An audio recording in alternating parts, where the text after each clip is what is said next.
නමස්කාර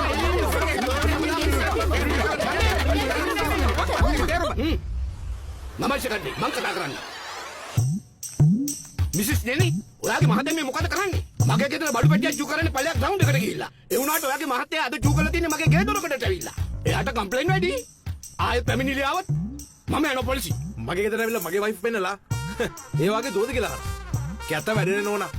ඔලෝගලු කාලනලා මං හැමදාම උදේට ලයිට් ඔෆ් කරන්න එනවා. අද උදේ ලයිට් ඔෆ් කරන්න එනකොට හැම තැනම වමනේ කරලා. කවුද මේ හොදන්නේ? කවුද මේ සුද්ධ කරන්නේ? මිසස් කෙනි මේ අන්තිම අවවාදයි. ආයි අපිව මෙහාට ගෙන්නන්න එපා. අපි යන් මේගොල්ලන්ට කොච්චර කිව්වත් වැඩක් නැහැ. යන්.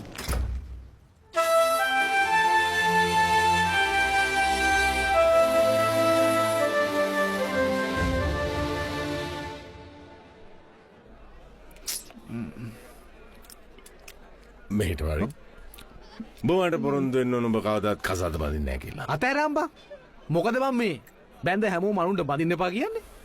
මේ බඳින්න නැතුව මම පුංචි කාලේ ඉඳන් දැක්ක හීනවල මොකද වෙන්නේ? මේ තරුණයා කිව්වේ පරම සත්‍යයක්. මේ කලින් බැඳපු නාකියයි අලුත බැඳපු කොල්ලයි දෙන්නම මොකද මේ එකම දේ කියන්නේ? මට නිකන් අවුල් වගේ. අවුල් වගේද? පොඩ්ඩක් ඉන්නකො මම විසඳලා දෙන්නම්. ඒ ගෝල්ලනේ මේ තමන්ගේ ගෑණිගේ කරදර හිරියර ඉන්නම මෙතනට බොන්නේ නේ උන් අත උස බලලා.